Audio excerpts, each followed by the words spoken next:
Muy buenos días, muchas gracias por acompañarnos aquí en el Instituto Universitario de Investigación Ortega y Gasset en este foro debate llamado Los retos para la mercadotecnia política en un contexto monocolor. ¿Cuál es ese contexto monocolor? Bueno, pues nuestros expertos ya se encargarán de decirnos, y también si ven un contexto monocolor, por supuesto.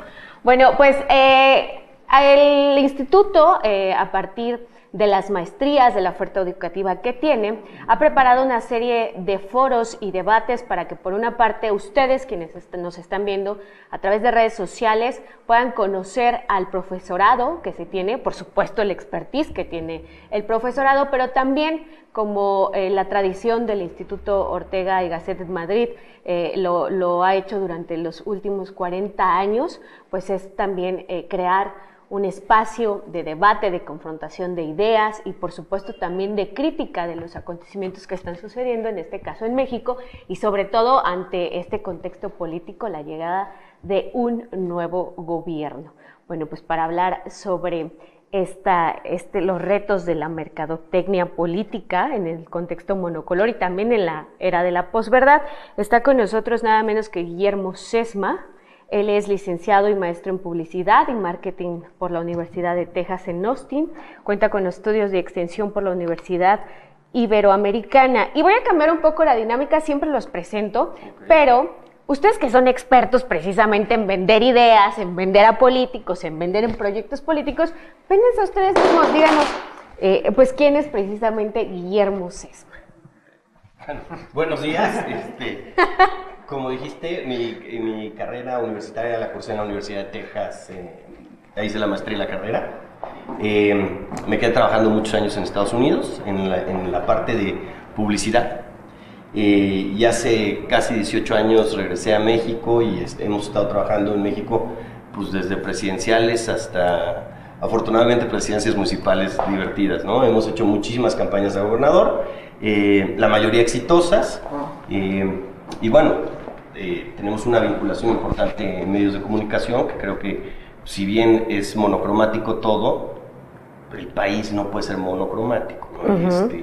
Y nada, soy un crítico del sistema siempre, creo que los sistemas son mejorables y muy intrigado con lo que está pasando en México. Muy bien, dos campañas peculiares, digo peculiares, ya depende de cómo usted las quiere. Pues peculiares, creo que todas son peculiares, todas tienen su atractivo, creo que no quiero hablar de una que sea la mejor campaña, creo que todas tienen sus cosas que te dejan y que dejas en las campañas. No sé, no quiero hablar de una en particular. Que conste que no dije la mejor, dije peculiar. No. Puede ser la peor última, o la más siempre, difícil, siempre, ¿no? La más peculiar siempre es la última. Muy bien, ok. También está con nosotros José Manuel Talero. Él es especialista en temas medioambientales y en sistemas de gestión medioambiental por la Technische Universität de Graz, Austria. También cuenta con estudios en ciencias políticas en España. ¿Quién es José Manuel Talero? Bueno, yo tengo un currículum un poco peculiar, porque ya has leído que primero estudié ciencias químicas, antes de Technische Chemie. Estudié ciencias químicas en España, o sea, fui líder estudiantil, fui presidente del Consejo de Estudiantes y estuve pues en la grilla política, como dicen en México, ¿no? O sea, me dedicaba más a la política que a la química. Aún así, me tiraba el tema también medioambiental, por eso en Austria, en Centro Europa, estuve estudiando Technische Chemie y me especialicé en temas medioambientales, pero realmente decidí, estando en Austria, que me dedicaba más a lo que me había dedicado en los últimos años, ¿no? Prefería dedicarme a la política, por eso también estudié ciencias políticas y empecé a trabajar como consultor político. Fui secretario general de la Asociación Europea de Consultores Políticos durante 8 años. Estuve en el board en la ejecutiva durante 10 años. Y bueno, ya ahí me dediqué más al tema político. Edité 3 libros de análisis de campañas políticas en toda Europa, Election Time, con análisis de más de 60 campañas en toda Europa. Y a partir de ahí pues, me dediqué a trabajar con consultores políticos que han sido desde John Napolitan, que había trabajado con Kennedy, Willy Brandt o los Palme, grandes jefes de Estado y gobierno de distintos países. Y acabé viniéndome a México hace 5 años, 5 años viviendo, bueno, van a ser 6 años viviendo en México y trabajando principalmente en México, donde abrimos oficinas aquí, tenemos oficinas centrales aquí en México. de una empresa, More to Say, que nos dedicamos a empoderamiento político, o sea, estrategia política, marketing político, y también una multinacional consultoría que dedicamos a diseño y evaluación de políticas públicas, a hacer realidad las promesas de campaña, porque muchas veces empoderamos a líderes que luego traen un proyecto que no es viable, ¿no? Y para mí es importante trabajar en la gestión del cambio, un cambio en la realidad, empoderando y haciendo realidad las promesas, ¿no? Prácticamente magos de la política, podremos decirlo. Y también representando el power femenino, ¿por qué no? Y con mucho orgullo y también con mucho background y reconocimiento está con nosotros Giselle Pérez Blas. Ella es estratega de comunicación y medios masivos, especialista en comunicación política, social y manejo de crisis on manager. ¿Quién es Giselle? Pues primero eso, creo que la definición es estrategia, ¿no? Nuestro expertise es no solo mío, sino de la empresa, en manejo de crisis, desastres naturales, desastres políticos y rupturas de sistemas. Eso es lo que nos gusta más. Ya son, creo que al conteo son 152 campañas. Casi todas han sido de una u otra manera una ruptura sistémica, ya sea con un partido empoderado que no haya tenido ruptura, ¿no? O con un sistema profundamente corrupto, o en circunstancias psicosociales y además de contexto y coyuntura política particularmente difíciles. En materia de trabajo, bueno, todo México, ¿no? Hacemos estrategia global, o sea, medios, aire, tierra, investigación antropológica, redes, contraste, ¿no? Contraste. Y en otros países hemos tenido muy buenas experiencias, en Francia, 2017, y en Rusia, Colombia, muchas campañas muy peculiares, porque no nos gustan las campañas fáciles, ¿no? Entonces, en ese sentido, a eso nos dedicamos, y ahorita estamos haciendo mucho trabajo, sobre todo con un esquema territorial de empoderamiento femenino que puede ser muy interesante también, electoralmente, pero sobre todo socialmente. Muy bien. Bueno, pues de lo que sí no me queda duda es que van a tener muchísimo trabajo, ¿no? Este año sobre todo, pues se avecinan 5 campañas electorales, pero bueno, precisamente de eso vamos a hablar. Les recuerdo, estamos ya a través de redes sociales, las redes sociales del Instituto Universitario de Investigación Ortega y Gasset, y ellos son parte de, pues las cartas fuertes, siempre digo, las cartas fuertes de la maestría en comunicación. Bueno, en esto que llamamos la era de la posverdad, ¿no?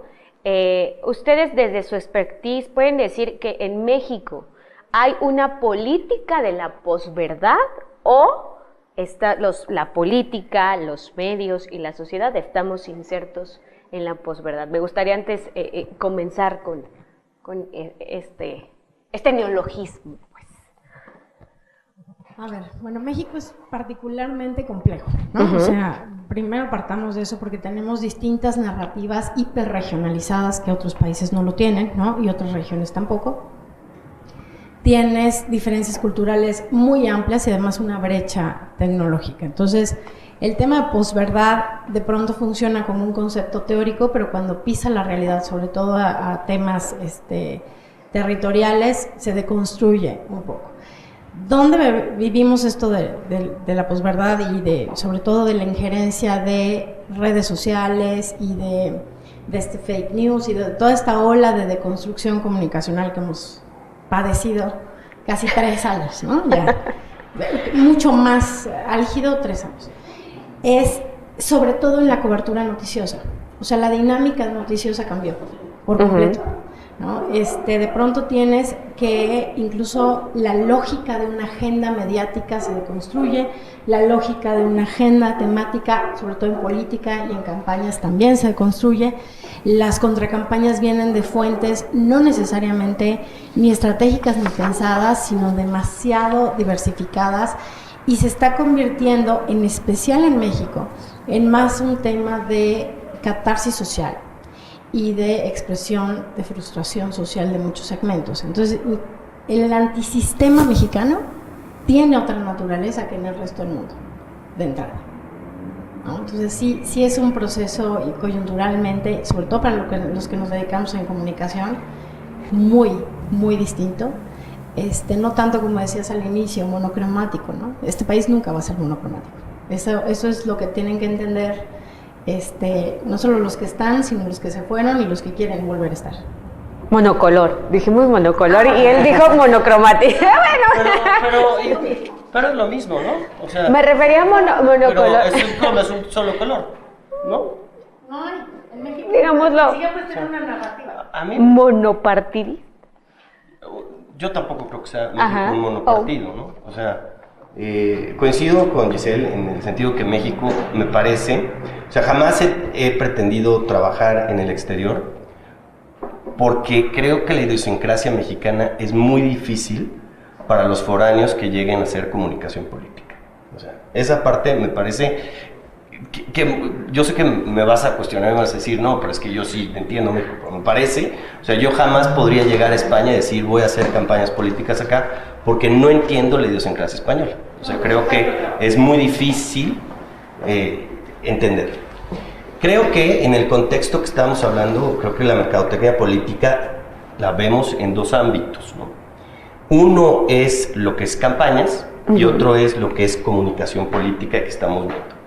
Y podemos hablar de ambos, en ambos contextos, la realidad que estamos viviendo hoy en un México donde se ganó, Partido Morena ganó con una extensa mayoría en el país, donde vemos estados como el Estado de México, donde siempre fueron gobernados mayoritariamente por el PRI, y hoy el PRI gobierna 29 municipios, o sea... De 120. ¿No? 29 municipios. Pero yo no creo que los partidos chicos vayan a desaparecer, ¿no? Yo creo que van a ir morfando y van a ir cambiando. Creo que lo que estamos viendo hoy con el presidente en sus conferencias de todos los días, sí, sin duda trae y pone y sienta la agenda nacional, ¿no? Creo que es muy interesante, pero no es monocromático. Poco a poco vamos a ir viendo cómo surgen voces distintas al presidente, y hoy tiene el presidente pues un aval importante, él está hablando a sus bases, él está hablando a su audiencia.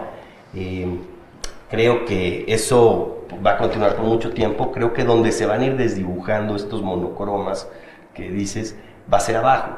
Creo que las presidencias municipales van a ir burbujeando en el desgaste de los presidentes municipales del día a día del gobierno, donde creo que va a haber una alternancia, va a empezar a haber una alternancia. No lo creo así en las puntas y en las cúspides, es decir, yo veo las gubernaturas, por lo menos las de estos de este año, que es Puebla y Baja California, muy embaladas hacia Morena. Pero pues, sí veo los desgastes que se van a ir dando los próximos 3 años en los otros estados. Yo creo que voy a empezar a entrar al debate. Decían que es un debate, ¿no? Pero quiero separar varios puntos, ¿no? Uno, primero, diferencia un poco, Guillermo. A ver, sí coincido contigo en una cosa. He trabajado como cerca de 30 países, ¿no? Con gente de 30 países diferentes, y en un momento dado siempre hay una frase que me dicen: eso está muy bien en tu tierra, pero aquí somos diferentes. Mi experiencia es que hasta ahora no me he encontrado ninguno con 5 ojos, ni con antenas, ni nada así. Eso dan las películas. Realmente somos más parecidos de lo que creemos, y realmente cada uno tenemos nuestra idiosincrasia propia, sin duda. Como vengo de un país, España, en el que también tenemos muchas diferencias entre el sur y el norte. Yo soy del sur de España, Andalucía, y hay muchas diferencias entre alguien del sur y alguien del norte, que puede ser del País Vasco, de Cataluña, de La Rioja, etcétera, o de Galicia, por ejemplo, ¿no? Por decir distintas regiones. Al final estamos acostumbrados a trabajar con diferentes idiosincrasias, y lo que hay que hacer también es encontrar eso. Lo que sí que no funciona es el modelo de Estados Unidos de algunos consultores, y es un debate que he tenido muchas veces con consultores de Estados Unidos, en el que algo que les funciona en Estados Unidos intentan replicarlo, copia y pega. El problema es réplica, copia y pega. Me acuerdo el día previo a la victoria de Obama en el 2008, estaba con gente de su equipo en Washington y dijimos: os podemos ayudar en Europa, podemos ayudar en diferentes sitios, porque tenéis que tropicalizar, como dicen en México, o adaptar el modo de campaña a lo que funciona aquí no necesariamente tal cual va a funcionar en otro sitio. Y así fue. Intentaron por su cuenta y se estrellaron. Intentaron en varios países, intentaron copiar y pegar. No funcionó porque tal cual no funcionó. Efectivamente tenemos cierta idiosincrasia. México es un país muy diverso. México, no olvidemos, para algunos que a lo mejor, sobre todo fuera de México, no lo ponen en perspectiva, México es el tamaño de la Unión Europea. O sea, esta campaña en México, distintos estados, hemos estado de Quintana Roo a Tijuana, es como hacer campaña de Estambul a Londres, ¿no? Con esa dispersión geográfica, pero también con esa dispersión o esas diferencias mentales, sociales, culturales, etcétera, ¿no? No tiene nada que ver alguien del sureste con alguien de Tijuana. Eso es un debate. Otro, la posverdad, que decía, la posverdad ha existido siempre, ahora está muy de moda, ¿no? En el ámbito comunicativo, pero la posverdad existe casi desde que el hombre estaba en la caverna y en torno al fuego hablaba y contaba historias, narraba historias. No es nada nuevo. Lo que sí que es nuevo es que, a diferencia de hace unos años, que costaba llegar porque en televisión tenías que tener mucho dinero para poder colocar una noticia falsa, ¿no? Fake news en televisión, ahora cualquiera con su teléfono puede volcarla en redes sociales y puede divulgarla fácilmente a un costo muy bajo, un aparato que tenemos prácticamente todos, ¿no? Ese es el único cambio, realmente ya existía desde hace mucho tiempo. El reto para los consultores es cómo podemos navegar en un contexto en el que la mayoría presta atención a noticias, algunas de dudosa procedencia, pero que llaman la atención, por eso del marketing de contenidos, ¿no? Que estamos volcando, generando contenidos continuamente, y en todo ese ruido mediático podemos, sin embargo, transmitir una noticia, ¿no? Verdadera o contrarrestar esas fake news, ¿no? Ese es el reto, creo que tenemos que plantearnos, y ahí no varían las diferencias culturales. O sea, eso pasa en México, pasó en Estados Unidos, en la campaña de Donald Trump, cuando uno mira países latinoamericanos, Brasil, por ejemplo, también ha pasado, pasa en países europeos, ahora hay elecciones europeas en mayo en toda Europa, va a pasar lo mismo. Hay algunas medidas del Parlamento Europeo intentando frenar todo el tema de los fake news. Van a poder implementarla, no tengo mis dudas, ¿no? Ve a Giselle, adelante. Sí, pero nada más voy a hacer rápido. Ya los vi como... Fíjate, José Manuel, que sí, en México no tenemos más ojos, menos ojos, tres piernas, pero sí te digo una cosa, lo que pasa es que los consultores estamos mal acostumbrados. Fíjate, te voy a platicar una anécdota muy fácil. Una vez llegué y estaba yo con otro consultor de otro lado, con un cliente con el que estaba yo ya trabajando, y llegó, hizo su presentación y decía el consultor, no, y analizaremos el discurso y comentaremos en la producción de spots y discutiremos los debates, y al final, ¿qué haces? O sea, el problema de los consultores que vienen es que nada más dan recomendaciones. Creo que la gran diferencia de los consultores y estrategas exitosos es el que pueda hacer. O sea, el que tu noticia fake news puedas llevarlo a la televisión de la noche. O sea, esa parte de esa operación yo no podría pretender hacerla en España, ni siquiera poderla recomendar. Entonces sí creo que la idiosincrasia del país te obliga a que los consultores tengan una corresponsabilidad. En México hoy, y hablamos de marketing político, siempre lo digo, hay cuando empezamos esta carrera hace muchos años, no había el número de gente que hace comunicación política hoy. Hoy hay muchísimo.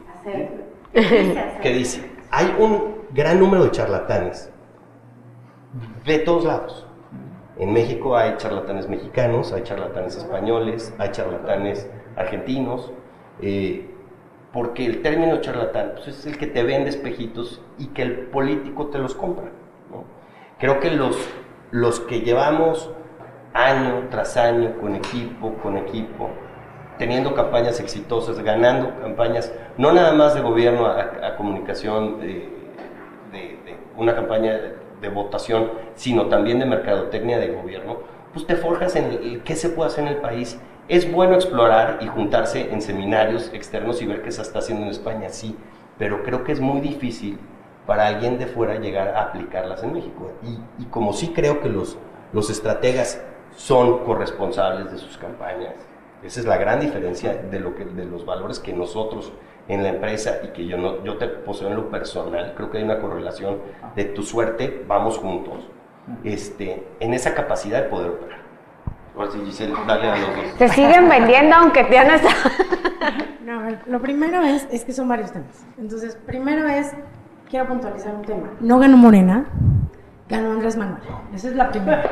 Porque el diagnóstico está equivocado. Es que ese es el problema a la hora de construir estructuras territoriales. Si tú mapeas, ¿no?, por segmentación, pues te puede salir un resultado. Si tú mapeas por operación electoral, te sale otro, pero al final 7 de cada 10 votantes no eran necesariamente de una opción partidista, es más, ni siquiera de AMLO, ¿eh? Si son productos de catarsis, son productos de antisistema, son productos de rechazo a un sistema partidista que además ha tenido, creo que sistemáticamente la peor comunicación política de autoconsumo.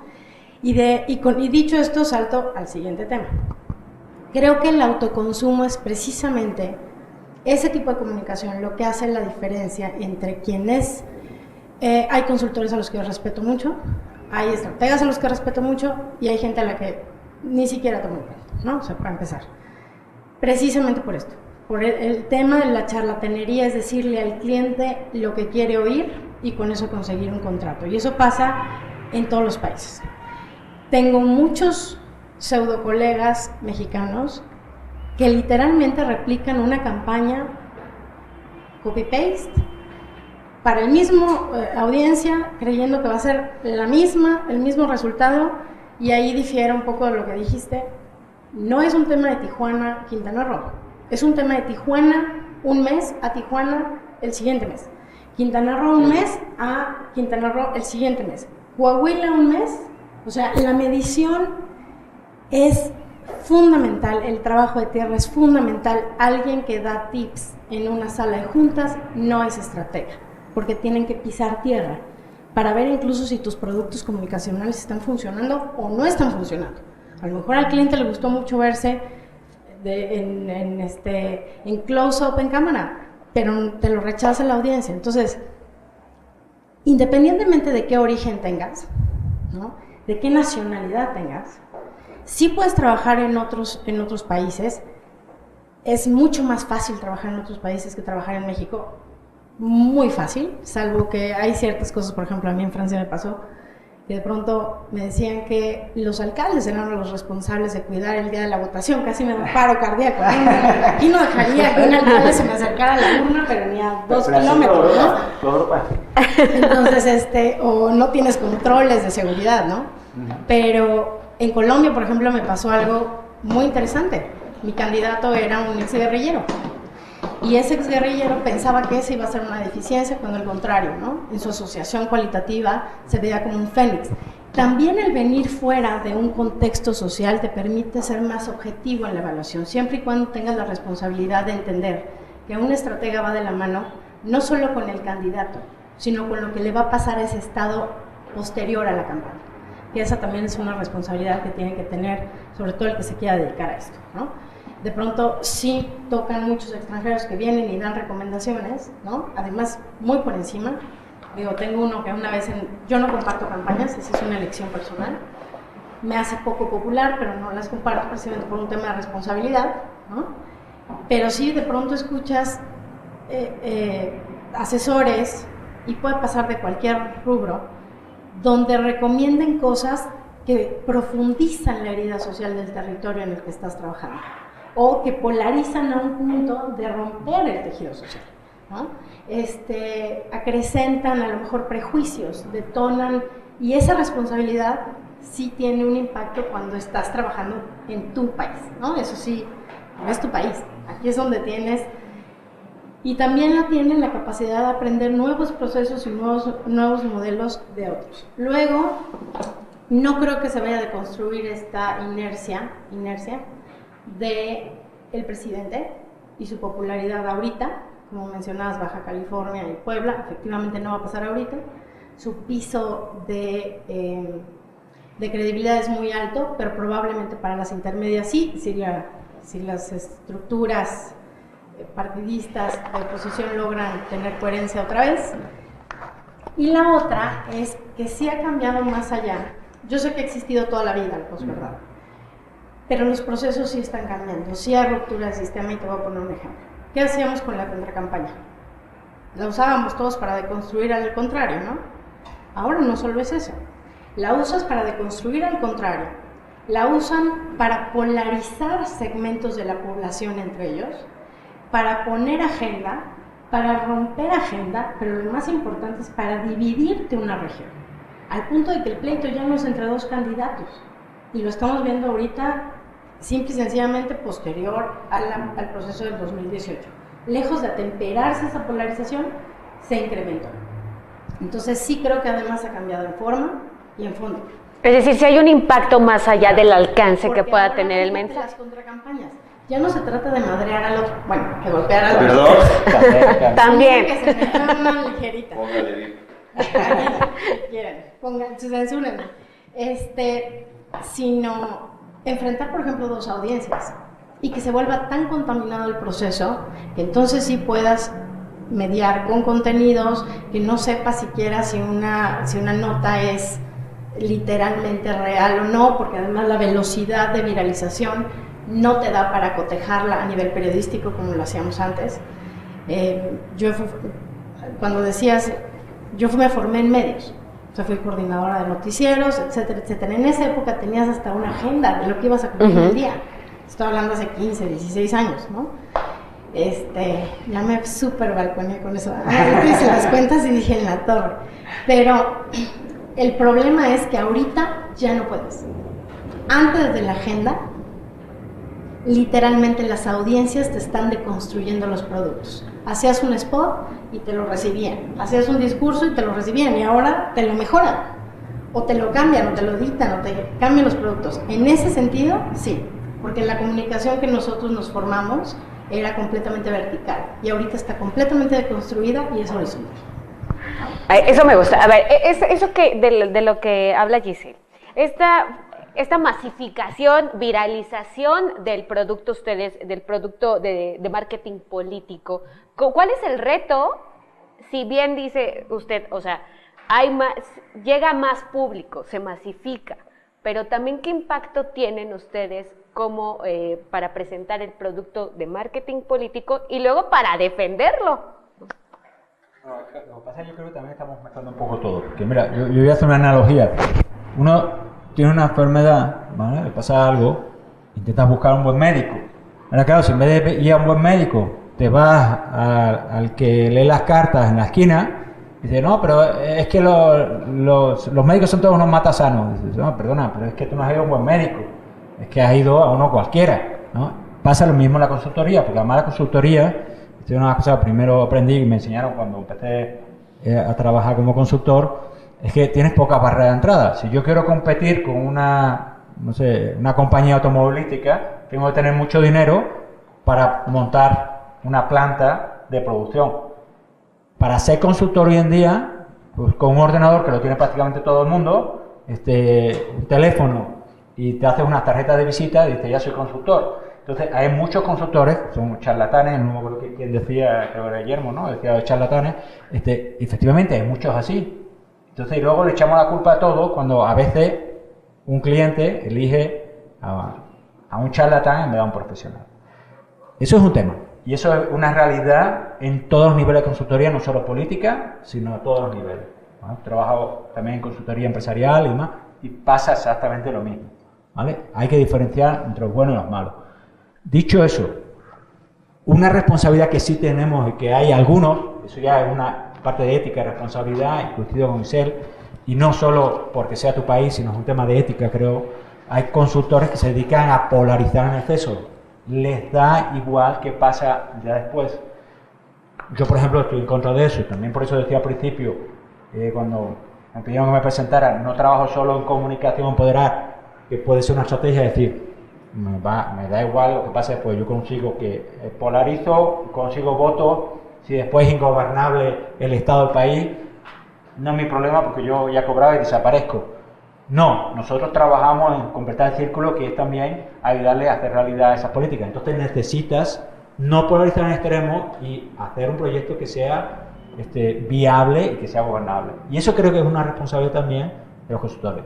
Hay consultores, efectivamente, que es lo fácil, polarizas al extremo, lo que pasa, por ejemplo, en el norte de mi país, en España, el guiricay que hay armado en Cataluña, porque hay algunos que para conseguir impunidad han tensado la cuerda demasiado al borde de casi una guerra civil, ¿no? ¿Eso qué hace? Ingobernabilidad. Y se está viendo ahora mismo. Eso creo que es una mala acción política que haría responsable al líder que acepta propuestas de ese tipo y a los consultores que insinúan, oye, tensa la cuerda, polariza, puedes conseguir unos resultados electorales, aunque puedes dejar el país o el Estado hecho un desastre, ¿no? Y el criterio del votante. Sí, claro, lo es importante, pero también qué oferta le da, es verdad. Hay una oferta porque hay una demanda. O sea, realmente, si no hubiera una solicitud por parte del votante a ver eso... Sí, pero hay audiencias que te paran en seco y hay otras que te siguen y se van, pero te dicen, o sea, te dejan Claro, en seco. por ejemplo, en la mayor parte de Centro Europa sí hay, digamos, ciertos rechazos. Hay un cierto público, por eso los partidos más populistas, más radicales, tienen cierto nicho de votos, pero es verdad que es pequeño. Más pequeño. Está cambiando, ¿no? O sea, está cambiando, por desgracia. A mí me parece que en esta parte de la posverdad, creo que no podemos obviar lo que está pasando con la presidencia de la República. Claro. Si bien, como dice Giselle, no ganó Morena, ganó Andrés Manuel, y ganó y arrasó él. O sea, no es un tema de partidos, es un tema de personas, y yo lo agradezco porque los partidos se volvieron flojos, se volvieron corruptos, se volvieron soberbios, poco operativos, y entonces eso lleva a que liderazgos naturales, como el de Andrés Manuel, que la fue buscando durante tanto tiempo, se consolidara su proyecto político. Lo mismo pasa en Jalisco con el Faro, lo mismo pasa en diferentes lugares con algunos alcaldes que vienen de trayectoria y que iremos viendo cómo se va burbujeando esto durante el país en los próximos años. Creo que hoy, en México, la gente no sabe qué está pasando.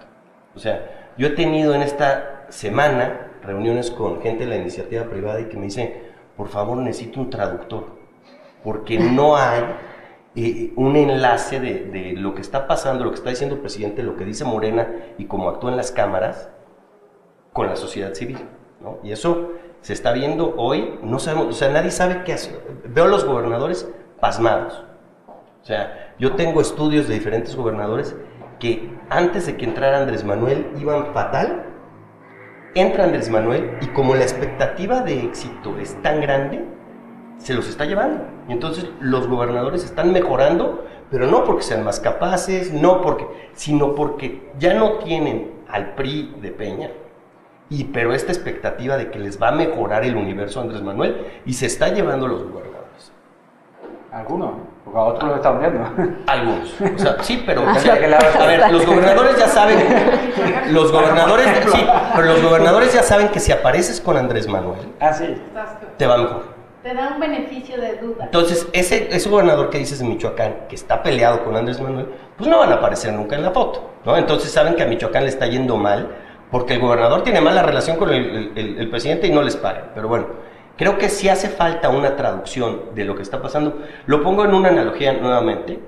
Toda la vida hemos escrito con la mano derecha, ¿no? Entonces tú escribes de la mano derecha y de repente llegan este nuevo gobierno, llega Andrés Manuel y te dice, no, ya no puedes escribir con la mano derecha, ahora vas a escribir con la mano azul.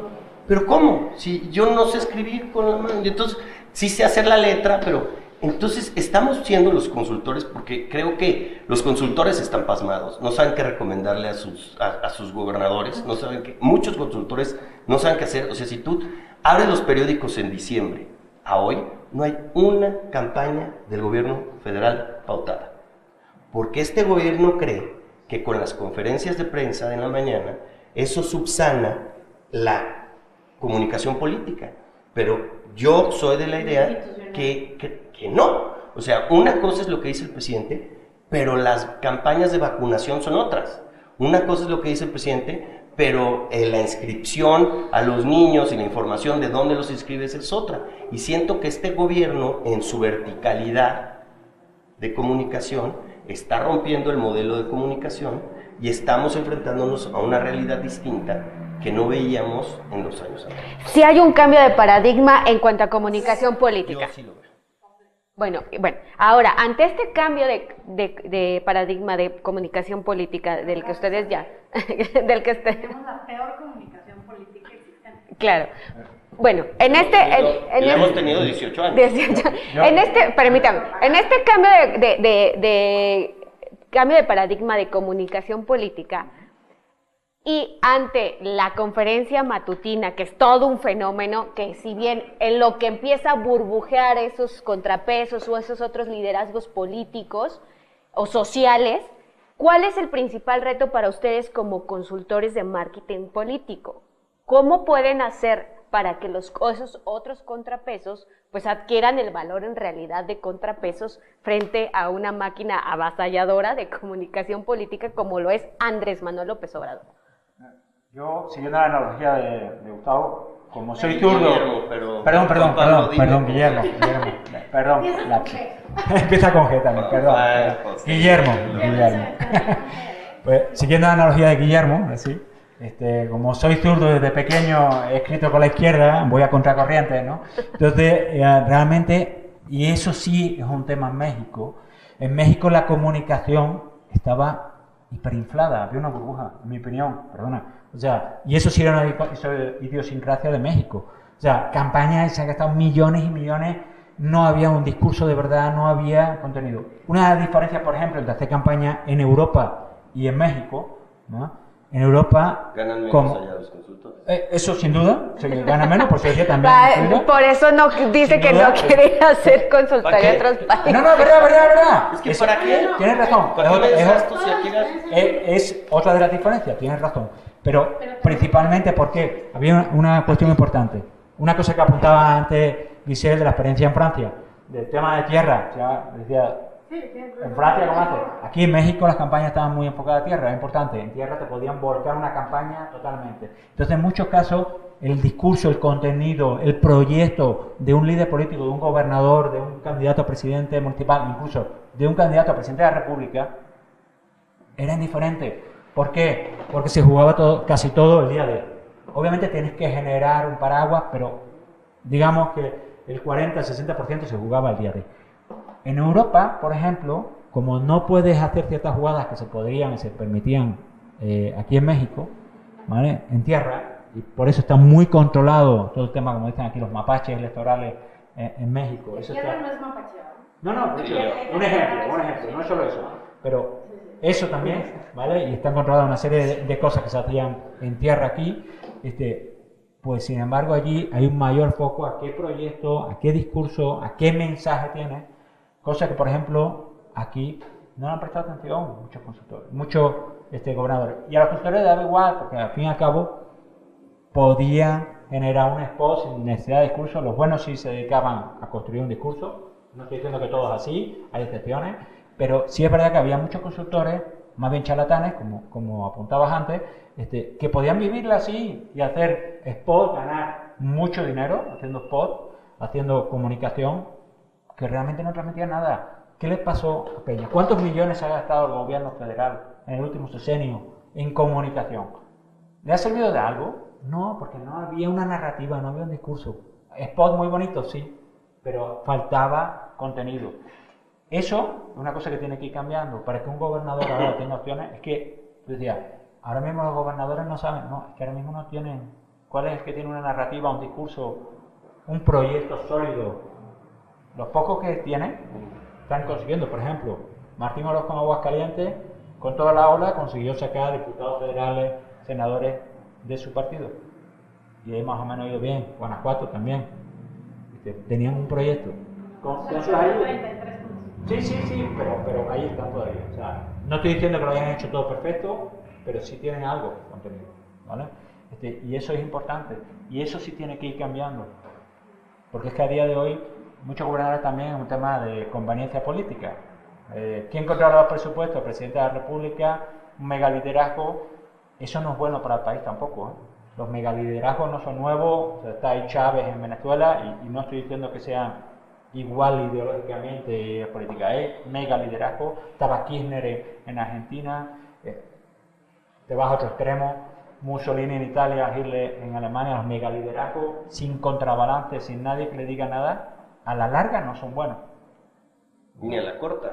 O sea, Bueno, bueno, en México necesitaba un cambio, había un hartazgo social, o sea, yo más que Andrés Manuel creo que ha ganado el hartazgo social, el cabreo, el enojo, ese sentimiento de que ninguna de las otras opciones nos están dando respuesta. Y este señor, aunque a lo mejor no estoy de acuerdo con algunas de sus medidas, pues lleva muchos años diciendo esto está mal, esto está mal, esto está mal, esto está mal, y a mí me llegaba. Y así es como lo ha votado mucha gente, sin estar de acuerdo, siquiera en algunos casos, muchos casos diría yo, con los planteamientos, o sea, de proyecto país de Andrés Manuel, pero sí con esa crítica a la corrupción, al mal gobierno, a la falta de uno ver las infraestructuras y dejan que desear a que se gastan los recursos mucho, porque además México es un país en el fondo muy rico, en recursos podría ser una potencia mundial si se usaran bien los recursos, y no lo es, no es una potencia mundial porque se han desaprovechado gran cantidad de los recursos que tiene México. ¿No? Insisto, ante esta imagen de liderazgo que tiene Andrés Manuel, la popularidad del 80% que ya se ha registrado en varias encuestas, ¿cómo le hace un estratega político para poder ayudar a los contrapesos o a los otros actores políticos que no son de Morena? A ver, lo primero es, sí somos un mercado, somos el segundo mercado que mejor paga a los consultores. El primero es Brasil. Te paga muy bien porque además es un tema, y voy a aclarar ahí el tema del mapacheo. Estrategia territorial no es operación electoral de mapaches, son dos cosas distintas. La estrategia territorial, por ejemplo, en un país como Brasil, es cómo recorres los municipios o cómo recorres aquí en México una estrategia presidencial con la distancia, con la extensión territorial, pero además con el impacto a los segmentos que tienen. Si en otros países tienes 3 o 4 clases sociales y las intermedias, México tiene 9 y las intermedias. O sea, su variación cultural, económica, social, o sea, es sumamente compleja, pero no tiene caso meternos ahí porque nos tendremos que regresar a la formación. Entonces, la estrategia territorial sí tiene un peso y lo va a tener por encima de cualquier otro, incluso aéreo, etc. ¿Por qué los estrategas mexicanos son de pronto tan aceptados fuera del país? Precisamente por eso, porque estamos acostumbrados a lidiar con múltiples procesos, con liderazgos que además no se forman hasta hace 7, 8 años por dedazo, sino que tenían que tener una meritocracia al menos de poder político en sus regiones, ¿no? Que eso hacía los gobernadores virreyes. Esta deconstrucción que menciona Guillermo de los virreyes, de los gobernadores, es precisamente porque de este virreinato donde creías conocer absolutamente todo lo que pasaba en tu región, de pronto se desapareció. Y se desapareció por una inercia social que no solo es hartazgo, había catarsis, había miedo, había ira social que es muy distinta a esperanza, había aquellos que sí creían en un proyecto, pero además, y regresando a la estrategia territorial, es Andrés Manuel no tuvo un solo municipio que no tocara personalmente. Y eso en una audiencia que está decepcionada de un sexenio donde toda la realidad te la tratan de construir con malos spots, era fundamental. Tú compara dónde estuvo en un acto de campaña Andrés Manuel y dónde estuvieron los otros candidatos presidenciales y vas a ver la diferencia, ¿no? Entonces, eso por un lado. Esa inercia generó precisamente presidentes municipales, diputados y senadores que no tienen mérito propio y que además no comparten el halo que comparte el líder presidencial. Ahí es donde empieza la ruptura. No solo en su gabinete, sino empieza en ese proceso porque además es donde aquellos que hemos llevado comunicación gubernamental te podemos decir que es justo donde ya en corto la realidad te deconstruye cualquier discurso. O sea, el spot más bonito se va al cuerno cuando tu realidad no mejora. Ese es el reto de los consultores y de los estrategas, y me gustaría decir de comunicación, porque el marketing son playeras.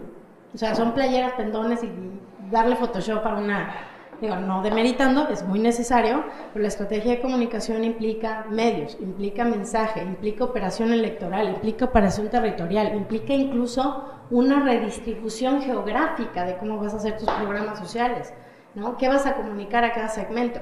Entonces, en ese esquema, los consultores tienen que profesionalizarse ahora sí, ¿no? O sea, ya un arquitecto que abrió uno para hacer diseño de imagen, de campaña, ya no te da, ¿no? Ya un diseñador de imagen que te dice que el cabello lacio se te ve más bonito, ya tampoco te da. O sea, en crisis es donde, de la misma manera que el liderazgo social, ciudadano y político se diferencia, también se van a diferenciar los estrategas, los consultores que tienen ética y conocimiento del ámbito social en el que están operando, de aquellos que no. Entonces, hacer menos marketing. 2, romper los propios sistemas. Te voy a poner un ejemplo. Yo misma, lo primero que hice fue, tengo la buena costumbre de siempre evaluar previo y evaluar a posteriori.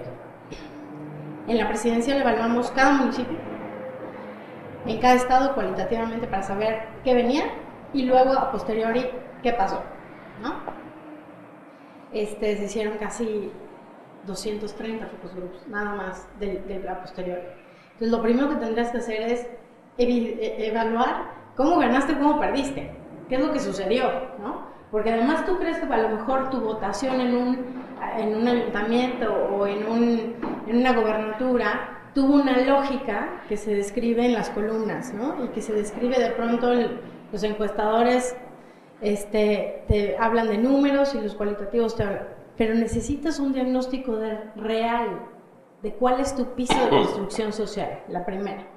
Segundo, la dimensión correcta de tu cliente. O sea, ¿qué opciones políticas tiene? Ahorita los gobernadores, por el ámbito presupuestal, tampoco tenían para dónde moverse. Y estamos conscientes que veníamos de un sistema donde una vez que te sentabas en la silla ya te preocupaba muy poco qué tan popular eras.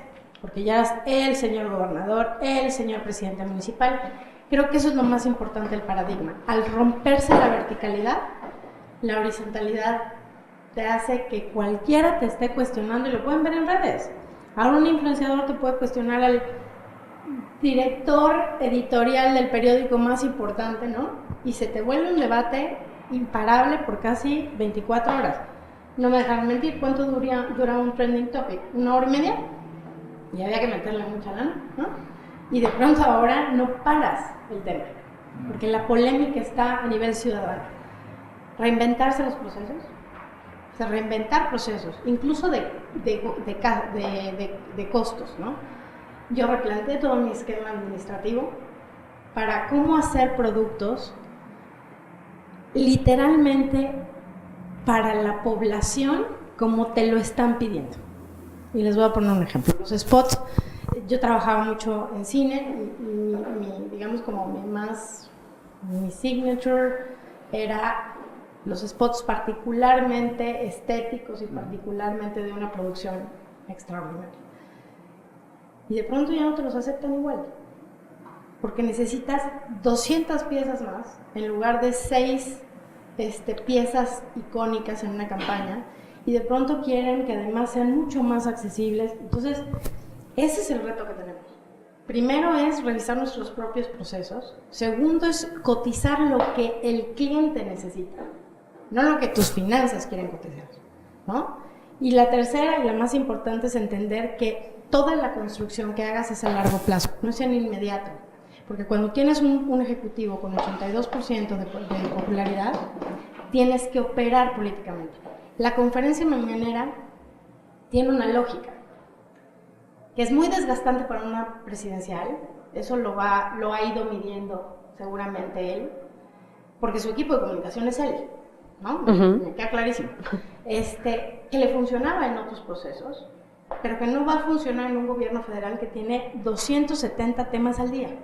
¿Pero en qué sí le funcionaba? Uno, a los que hemos trabajado en medios, te pone agenda y te modifica la agenda, porque lo que dice él en la mañana tú tienes que corroborarlo con la contraparte, ¿no? Entonces, si ataqué hoy y decidí que el diputado de la comisión tal tiene conflictos de interés, entonces ya te modificó tu cobertura noticiosa de entrada ese día.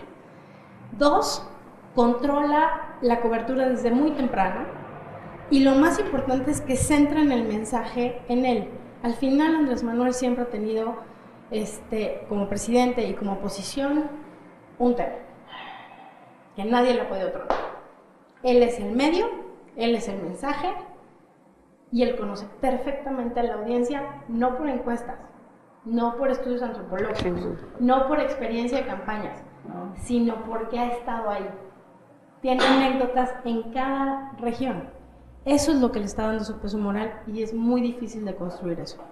Todos los demás que quieran tienen que ganar peso territorial, luego tienen que ganar peso mediático con temas y causas, no con declaracionitis, porque no te da, si no pregúntenle ahorita al PAN, al PRI, ¿no?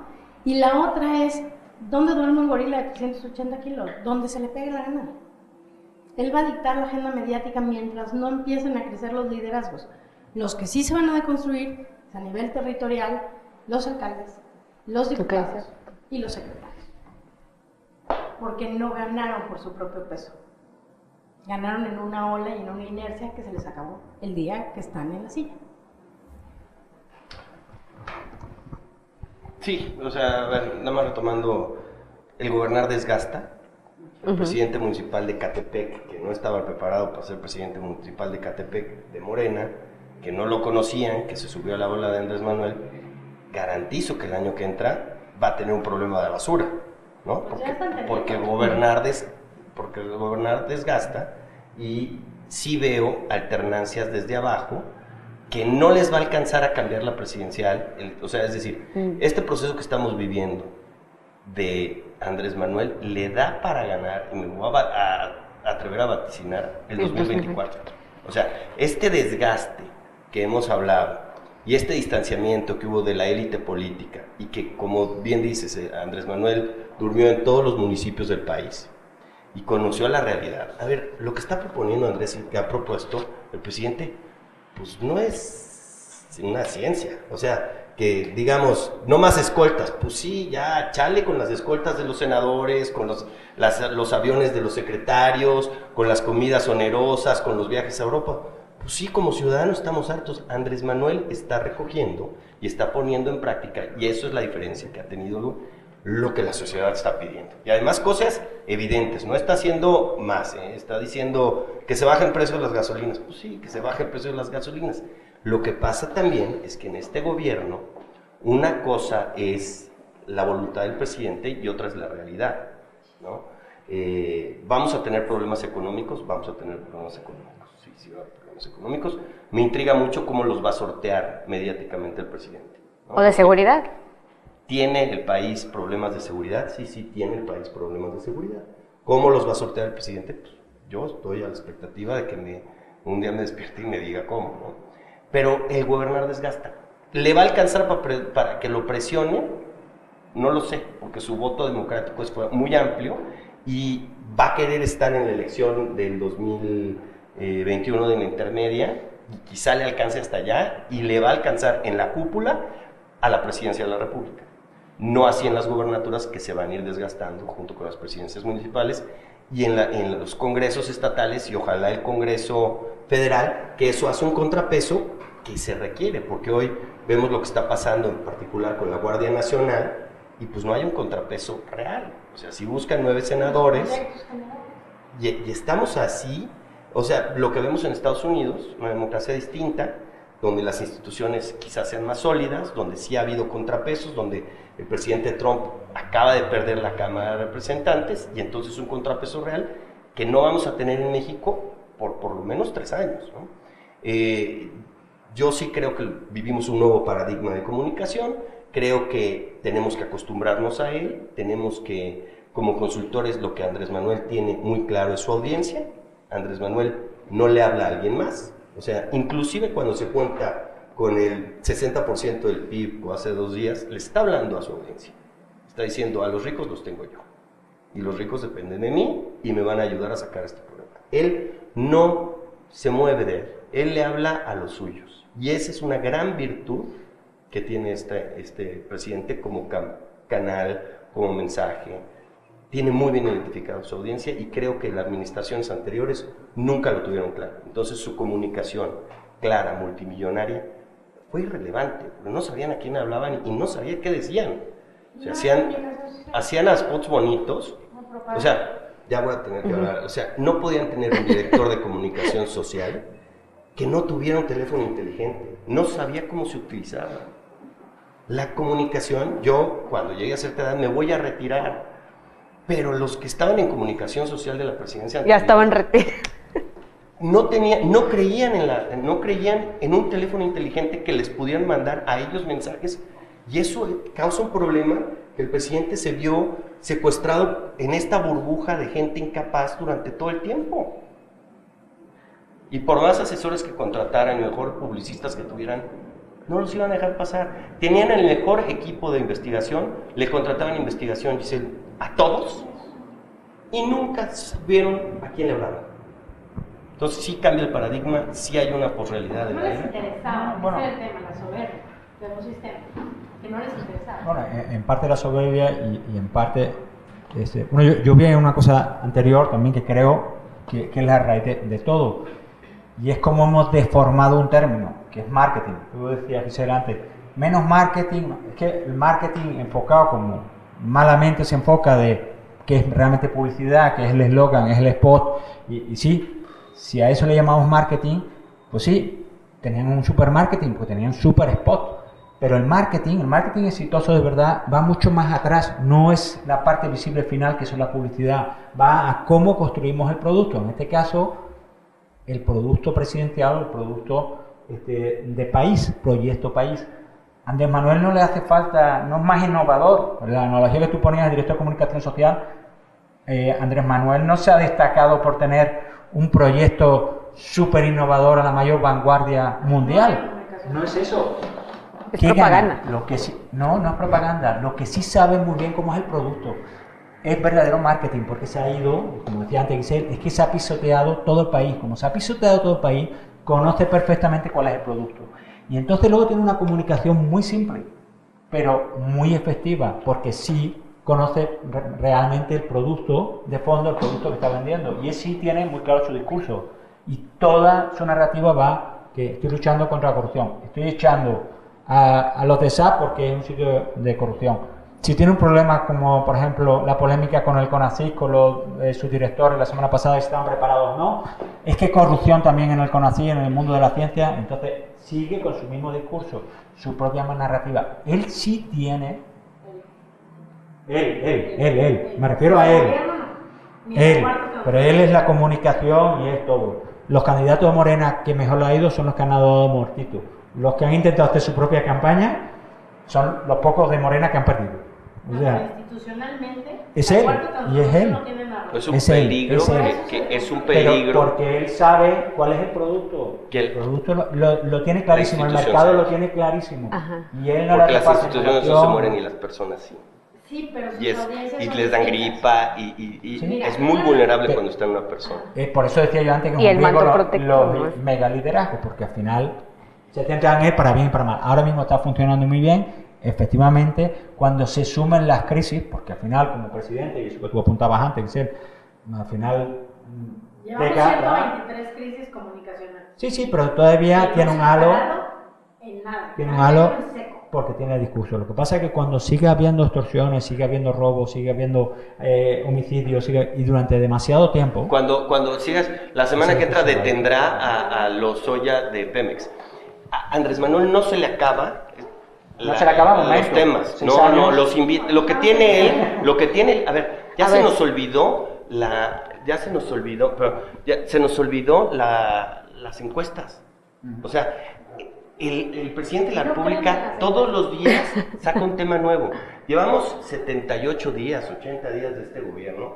Hace 70 hubo una, si queríamos el aeropuerto o no, pero ya pasó tanto tiempo y el presidente saca temas nuevos de la chistera. O sea, este pleito con el de la CRE es nuevo y la semana que entra va a haber, se va a pelear con el señor Parra nuevamente. O sea, va a haber cosas distintas. El presidente Siempre hay un saca- enemigo.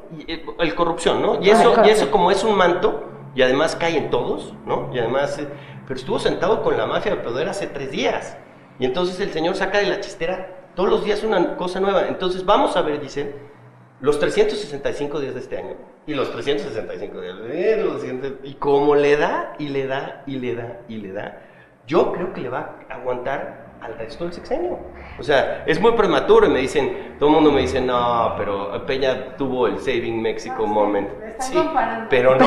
O sea, Peña no es Andrés Manuel. Andrés Manuel sí conoce el país. Peña nunca salió de Toluca, ¿no? Lo llevó Toluca a Los Pinos. Pero son dinámicas distintas, personas distintas, y la construcción de comunicación del país es distinta. A mí me intriga qué va a pasar con los Alfaros, si llegan a consolidar una oposición entre gobernadores real hoy no la veo. Hoy no la veo. Ahora, ¿hasta cuándo esta realidad de que el manto protector de los honestos no da a todo el gabinete o a todo el gobierno en general? ¿Y hasta cuándo esta realidad de problemas económicos o inseguridad le va a pegar a Andrés Manuel López Obrador? Tú dices todo un sexenio, pero... A ver, gobernar desgasta. Pero ¿le alcanza para las intermedias, por ejemplo? No, yo sí creo que va a haber una crisis económica al año que entra. O sea, porque no te alcanza el dinero de los programas a los programas económicos. O sea, un día se te va a acabar. O sea, no puedes regalar todo porque un día vas a decir, ya no hay más dinero, ¿no? Creo que las medidas económicas es donde va a torcer, pero las va a superar. Porque la gente está contenta. Mientras la gente siga recibiendo los programas sociales que él está prometiendo y está obligándose a cumplir, la gente, su base, a quien le habla, estarán con él. Ahora, ahí hay un área de oportunidad para esos otros liderazgos que están comenzando a emerger. No, ¿cuál? Bueno, primero es la deconstrucción del sistema de partidos. O sea, los partidos no han entendido, te voy a poner un ejemplo, PRI, ¿no? Al PRI lo que lo mató, poco a poco, igual que al Verde, fue esta imposición sistémica por unidad, ¿no? Y entonces, en lugar de tener base territorial para poder defender tus territorios y ir creciendo sus liderazgos, que además son súper sólidos, porque el líder priista tiene 20 años familiarmente gestionándote cosas en la región, ¿no? O sea, tiene un peso moral que no tiene el que te ponga, ¿no? Pero en esta lógica de no entender, por ejemplo, que la cúpula tiene que moverse y dejar pasar liderazgos regionales para sobrevivir, van a perder a sus bases. O sea, tarde que temprano van a perder a sus bases, eventualmente. Ya las perdieron en la elección, porque no es como que desapareció. Yo soy mexiquense. Los priistas mexiquenses no desaparecieron. Lo que sucede es que no operaron ese día para demostrarle al priismo de cúpula cuánto vale, ¿no? Votaron en contra. Votaron en contra, pero además no solo eso, no operaron. Y te voy a poner un ejemplo clarísimo. Me decía un liderazgo del PRI del Estado de México, me decía, óigale, no voy a entrar en esta, ¿verdad que no voy a llevar una campaña aquí? Y yo, ¿por qué? Porque ese día no voy a mover nada. Voy a organizar una fiesta, pero en lugar de para movilizar gente para el PRI, no voy a mover nada. Ese día es fiesta de mi hija, para que no vayan a la votación. O sea, ¿a qué me refiero? El hartazgo fue transversal a todas las estructuras políticas de este país. Transversal incluso en los propios estrategas. Te voy a poner un ejemplo. Yo tomé 47 campañas de distintas marcas políticas, basándome únicamente en el candidato. ¿Valías la pena o no valías la pena? Porque el país se te desfonda, y si se te desfonda, entonces sí vamos a tener un problema. O sea, el presidente, seas o no seas de Morena, le tiene que ir bien. Ahora, ¿cuál es el problema? Uno, no hay comunicación política. No la había con Peña, no la había con Calderón, y no la hay con Andrés Manuel. La comunicación política de gobierno institucional tiene que atemperar procesos sociales literalmente para resolver problemas. No es promoción del candidato, eso debería quedarse en lo electoral. Entonces teníamos a Peña anunciando infraestructura y teníamos a Calderón inaugurando cosas, ¿no? Esa no es comunicación política y no es comunicación gubernamental. Comunicación gubernamental son las campañas de vacunación. La comunicación gubernamental, por ejemplo, son campañas contra la violencia de género, ¿no? Eso no pasa. No la tenemos tampoco ahorita. No. La comunicación la están centrando en el presidente. Si no empieza a operar la comunicación real, lo que vamos a tener es una detonación de muchos conflictos. Por eso decías, todos los días trae un tema nuevo. No, es que son coyunturales. Si hoy hay un feminicidio, entonces hablemos de violencia. Si mañana hay una explosión, entonces hablemos de seguridad. Si mañana el problema son los militares, o sea, es coyuntural. Y eso es sumamente riesgoso porque no te permite, sobre todo a nivel económico, proyectar un sistema sólido y fuerte. México importa porque somos un mercado interno de 120 millones de personas, porque todavía somos la entrada a Norteamérica, porque todavía somos enlace con Latinoamérica, porque somos una de las 20 economías del mundo, ¿no? Y además culturalmente y turísticamente somos potencia. Por eso importamos. Entonces, el tema es, también importa cómo nos comunicamos hacia la globalidad. Y los procesos internos de la comunicación cotidiana, que te funciona muy bien con tu audiencia, pero no te funciona con todas las demás, te van a polarizar hasta tronar el país. Y eso implica también a los gobernadores y eso también implica a los partidos. Si los partidos siguen en este desgaste de estar deconstruyendo todo lo que diga el presidente, no van a conformarse para las intermedias. Ahorita estas elecciones son irrelevantes, las siguientes son las importantes, porque ahí se van a dar los equilibrios de poder o no se van a dar, y si no se van a dar, entonces sí vamos a tener un sostenimiento de su popularidad por mucho tiempo. Sí hay liderazgos territoriales, cada estado tiene un líder, estado tiene un líder. El problema es que las cúpulas no los han dejado pasar y estos acuerdos de mesa les hicieron perder el país y les hicieron perder poder, y el poder no se divide ni se multiplica. Se arrebata. Lo pierdes y lo ganas. Claro. Es así de sencillo, ¿no? El problema es que era un poder basado en la llegada de recursos y ahora, al no llegarle recursos, ese poder desaparece porque no es un poder real. Yo creo que va a durar el liderazgo del presidente todo el tiempo que dure hasta que llegue una crisis económica fuerte. Desde el momento que hubo una crisis económica fuerte, sí va a haber un cambio radical.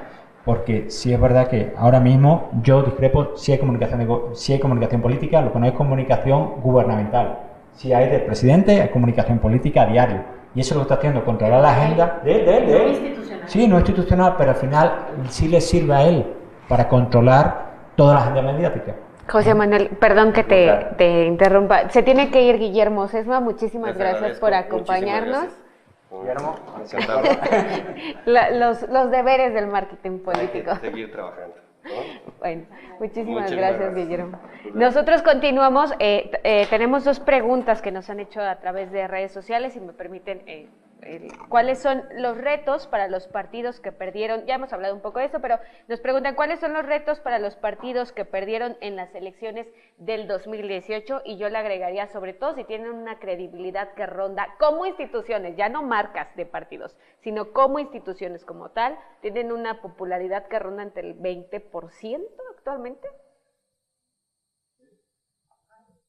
Lo primero es credibilidad, no es lo mismo de popularidad. Tú puedes ganar y perder popularidad y eso no hay problema. La credibilidad es tu moneda de intercambio, es lo que te da invencibilidad electoral, eso es lo que te da capacidad de negociación. Puede ser literalmente tener fama de malo, pero poderte sentar en una mesa de negociación y que se te respeten acuerdos, etc. Eso le debería de preocupar a los actores políticos, más allá de los partidos.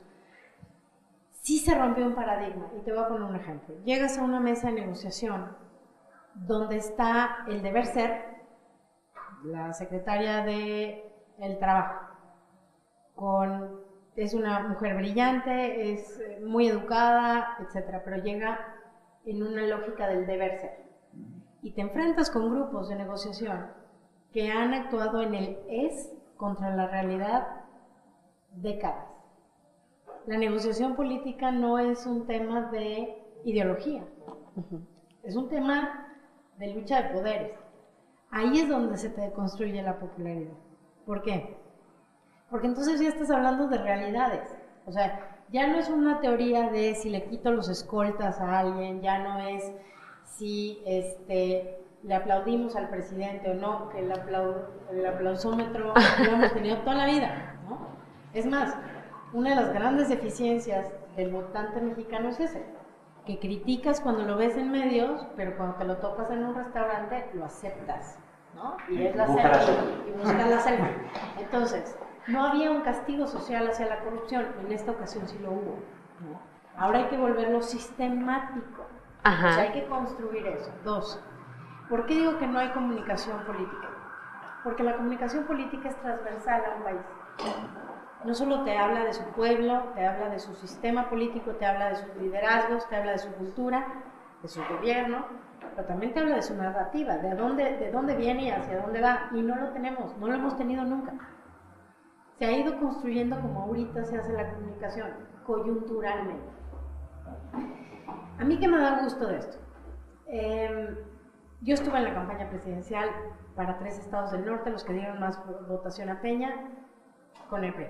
Y ahorita, por ejemplo, en esta Morena me tocó algunas gubernaturas que tenían que romper un bloque para que entrara ideológico, ahí sí muy ideológico, sobre todo en el Bajío mexicano, para que entrara Morena. O sea, me ha tocado estar en los dos lados. Y los vicios de la soberbia política se pueden dar en cualquiera que tenga una victoria asegurada y no se acuerde de una cosa. El que manda es el votante, es el ciudadano. Y cuando se te olvida eso, entonces te vienen elecciones como la del 2018. Pero también como la que le vino a Calderón cuando de pronto regresó el PRI, ¿no? De golpe y porrazo. O sea, y con una ola de gubernaturas enorme. Entonces, ¿qué les toca hacer a los partidos? Primero, identificar qué liderazgos tienen peso moral por sí mismos en las regiones e impulsarlos. Eso te diría, por ejemplo, en el PRI, en el PAN, en el PRD, etc. Luego, replantear sus esquemas internos. Se les tronaron sus audiencias internas. El PRD era históricamente la izquierda mexicana, con las figuras de la izquierda mexicana más respetadas. Y se deconstruyó en segundos por una alianza. Ok, entonces ahora tengo que valorar qué tanto quiero mi audiencia para compartir con alianzas que fueron desgastando a lo largo de los años. A lo mejor te dieron victorias electorales, pero con un costo mucho mayor. Esto es como una crisis. Yo siempre les digo, lo mismo le pasa al PAN, ¿no? Al PAN, al Verde. El Verde, por ejemplo, pensó que la élite, que un proceso de selección elitista no tendría consecuencias. ¿Qué sucedió cuando de pronto todos los partidos pequeños estuvieron a punto de perder el registro?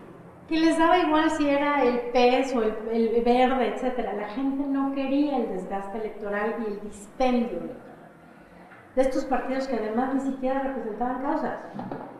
Tú haces una encuesta sobre el Verde ecologista y te dicen es el único partido ecologista en el mundo donde a sus miembros les encanta estar cazando, ¿no? O sea, dime cuánto cuesta el manglar y mañana te lo incendio. O sea, el problema es la pérdida del peso moral de un líder político. Y cuando tú no tienes eso, no tienes con qué sostener un sistema electoral, y menos un sistema político, y mucho menos con una audiencia como la mexicana. Porque la audiencia mexicana tiene una politización muy profunda, no necesariamente de conocimiento sostenido, con razonamientos económicos y con toma de decisiones de política pública. No somos racionales. Hacer campaña aquí, a diferencia de en otros países es hacer ciencia, es una campaña científica. Aquí es arte, hay que ser artista. Y no me refiero de entretenimiento, sino cultural, en procesos emocionales, en la complejidad social de ciertas regiones. Les voy a poner un ejemplo, Durango, que lástima que se fue Guillermo, pero es muy sencillo. Trata de hacer una campaña copy-paste como la que se han hecho durante muchos años y que se han cobrado mucho tiempo y muy caros a precios, y te copiaban lo mismo una campaña para Durango Capital que para Durango Laguna. No son iguales.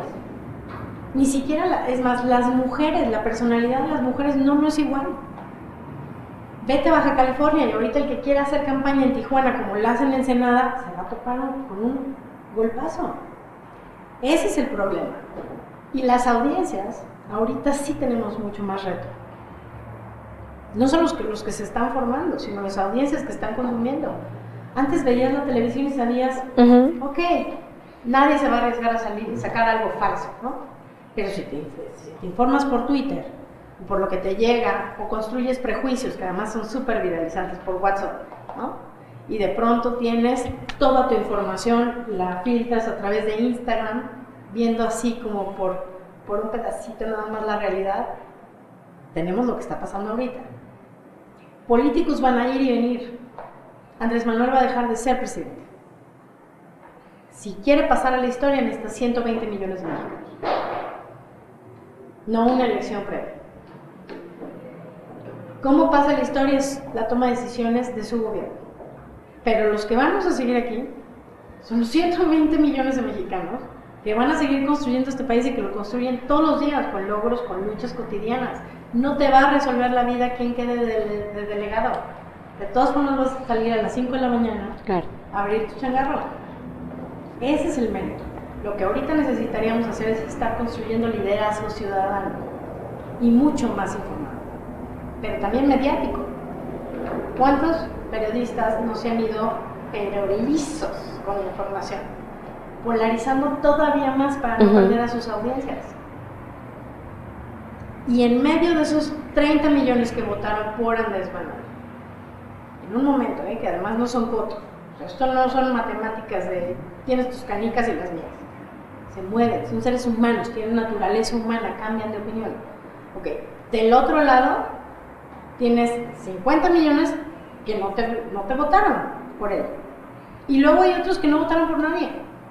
Hay muchos millones de mexicanos entre una opción que está en contra de y otro que está enamorada de él. Esos son los que necesitan ir los partidos por ellos. Y más si Andrés Manuel le sigue hablando solo a ese nicho, ¿no? Es nicho. Pero el tema no es que habla Andrés Manuel, si tú estás hablando de alternativas, tendrán que encontrar su propia voz. El problema es cuando su propia voz solo va en función del liderazgo que hay ahora mismo en la presidencia de la República. Y ese es gran parte del problema. Tú ves muchos cargos, pues agachar la cabeza porque por conveniencia quiero salir la foto, aunque tenga una posición ideológica totalmente enfrentada, esté en contra, etcétera, pero me interesa y tienes una cargada hacia allá. Hace falta una sociedad civil. También con las que le dicen, por ejemplo, la renuncia de los del PR de ayer, bueno, son contraexpedientes, Ajá, sí, claro. Sí, algunos porque también les aprietan, ¿no? Para que te dan ciertas cosas. Bueno, la mayoría. Pero eso te habla de una cosa, yo ahí discrepo un poco, yo creo que la ciencia no está reñida con el arte. Y decía, hay que hacer más arte. Digo, yo creo que hay más ciencia, eso sí, luego hay que ponerla bonita con el arte. Porque parte del problema, por ejemplo, de Peña era había mucho arte y poca ciencia. Es decir, había spots muy bonitos, imagen muy bonita, eso genera una disonancia, mucho dinero invertido en eso. Dije arte, no estética, que son dos cosas. Sí, tienes razón, o sea, hay un matiz de diferencia, pero la cuestión es, necesitas un contenido, un fondo, y ahora enlazo con la pregunta a los partidos políticos. ¿Cuál es el proyecto ahora mismo de los demás partidos políticos?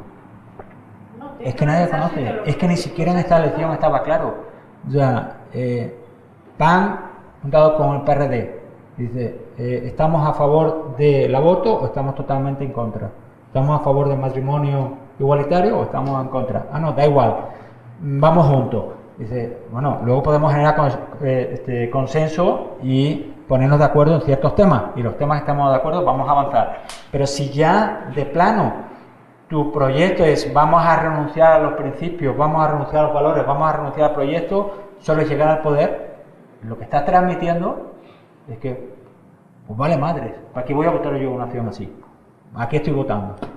PRI también estaba desconfigurado, ¿no? Además, con errores estratégicos tremendos, empiezan la campaña, el candidato presidencial, diciéndole a los propios priistas, yo no soy priista, yo soy de fuera, no quiero saber nada con vosotros. Y espera que luego además eso se muevan por ti. Pasa lo que contaba la anécdota que contaba Giselle, claro, es lógico. Pero es que luego ya en el último momento llega y dice, no, yo ahora soy el más priista de todos.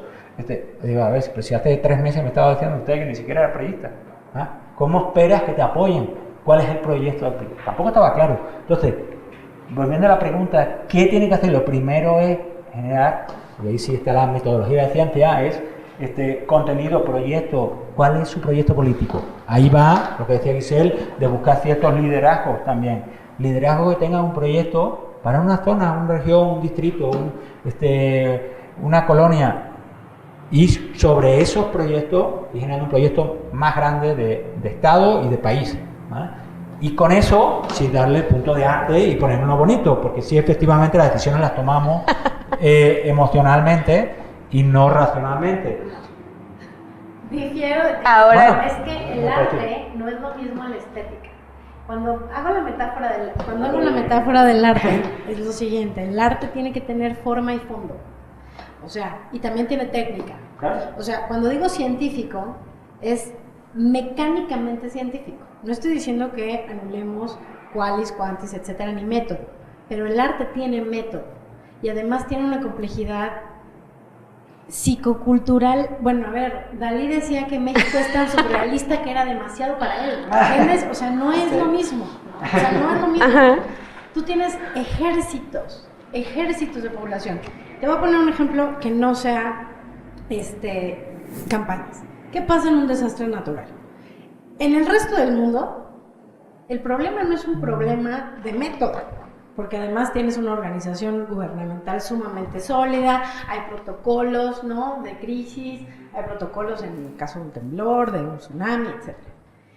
Y la participación social es muy distante. O sea, aquí el problema que al menos nosotros hemos enfrentado casi siempre es la movilización ciudadana con solidaridad. En el caso de México es todo lo opuesto. Sí. Aquí hay que contener a la gente para que no quiera, porque te surgen héroes de debajo de las piedras, cosa que es absolutamente un orgullo para mí como mexicana, pero te vuelve un caos la operación de una crisis. Porque además todo el mundo viraliza, todos somos opinólogos, todos somos, ¿no? Entonces, cuando hablas de campañas científicas, son campañas que tienen mucho más elementos racionales y por eso siempre hay un tope en el conocer la naturaleza, pero también el sentir cómo funciona. El instinto es fundamental en una estrategia y ahí es donde se equivocan N cantidad de consultores. No digo que sea tu caso, pero voy a decir, te voy a poner un ejemplo. Entienden que subió el posicionamiento de cierto gobernador en seguridad. Ah, vamos muy bien, porque mi campaña fue una maravilla. Claro. Y no se dan cuenta que el contexto es por miedo.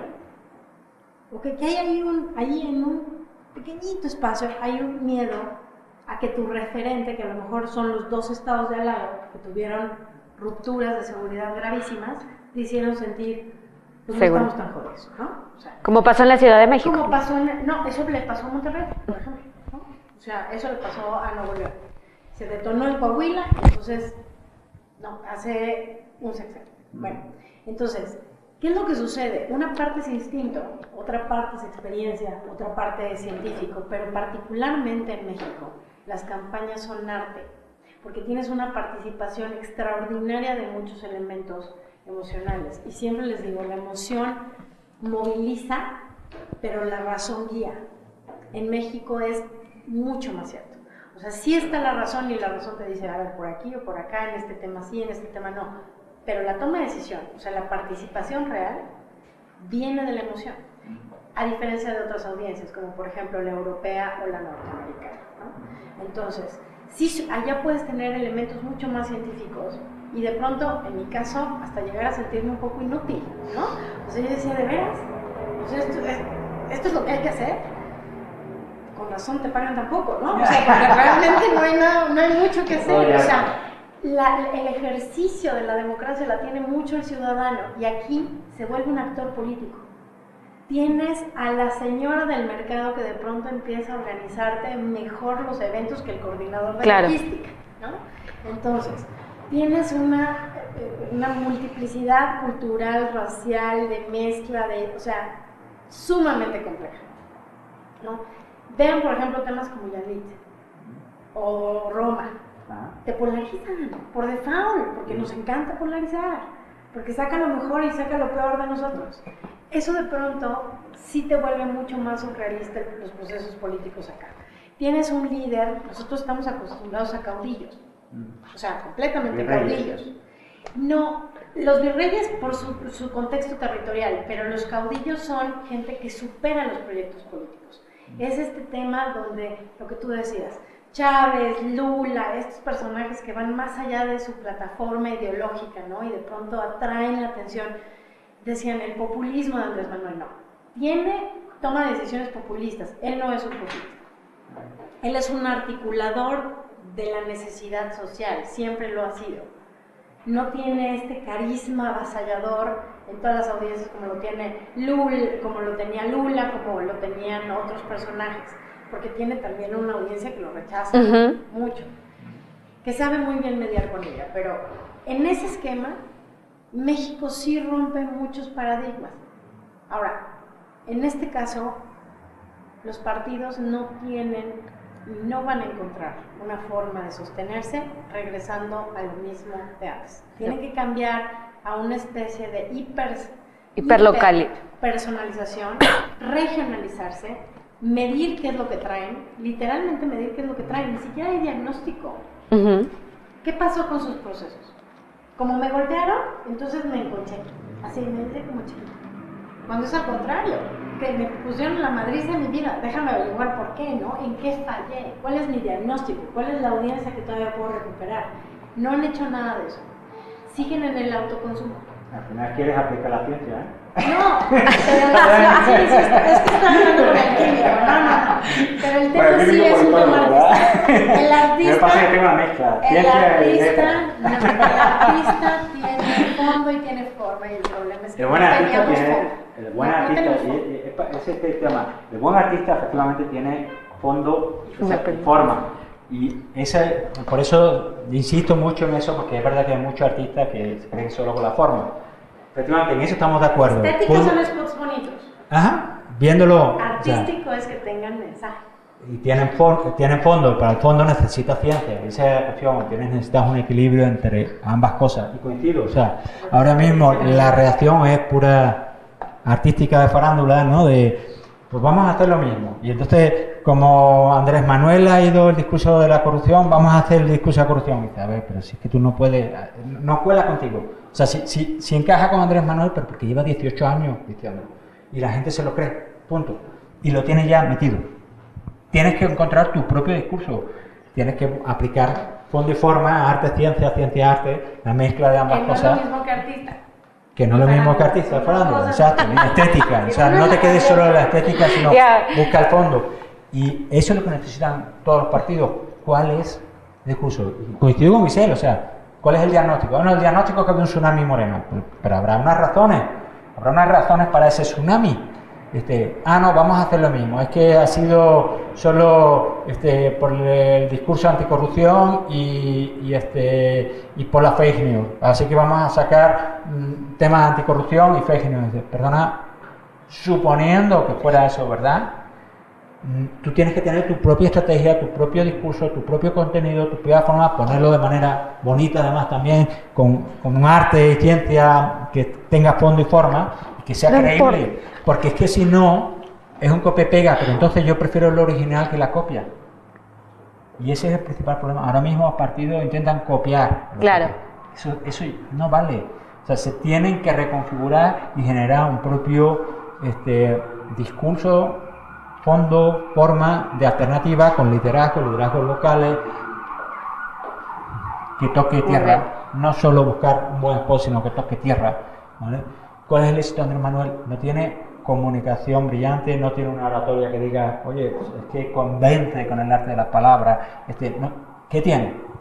Que ha recorrido todo el país, que conoce muy bien la idiosincrasia del país, que tiene un discurso coherente desde hace muchos años, te guste o no te guste, pero es coherente en su línea de ser y coherente en su narrativa, y al final encaja con una gran mayoría de la población que se sienten como el American Dream, ¿no? Que dicen los norteamericanos, ¿no? Pues este es mi Mexican Dream, es mi icono, que al final está hablando, yo me levanto a las 5 de la mañana para trabajar día a día, y que sigo ahí, y que la clase política, aunque Andrés Manuel político lleva muchísimos años, pero para esa gente no es la clase política. No, claro que sí.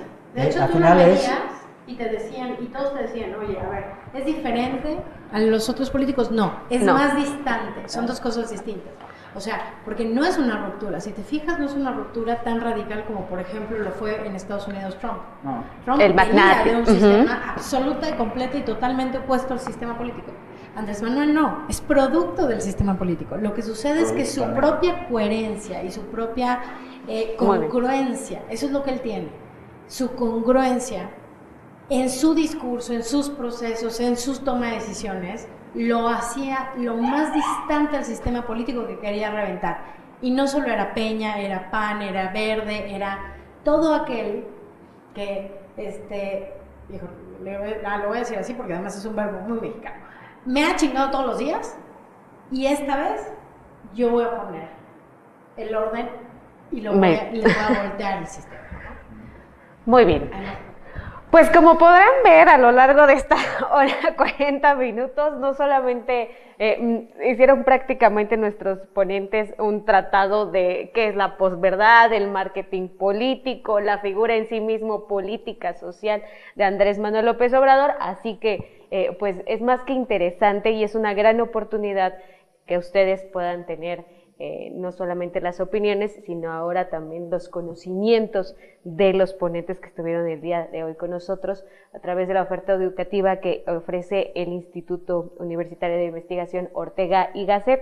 Les agradecemos muchísimo que hayan estado el día de hoy con nosotros, que nos hayan compartido sus conocimientos, que hayan debatido y pues a ustedes también gracias por acompañarnos y les ofrecemos una vez más a que pues conozcan la oferta educativa de Ortega y Gasset y también pues, a que sigan acompañándonos en estos foros, debates que precisamente tienen como objetivo eso, el encontramiento de ideas, pero también pues que a partir de esta confrontación de ideas pues se genere nuevo conocimiento. Muchísimas gracias, yo soy Vianey Fernández.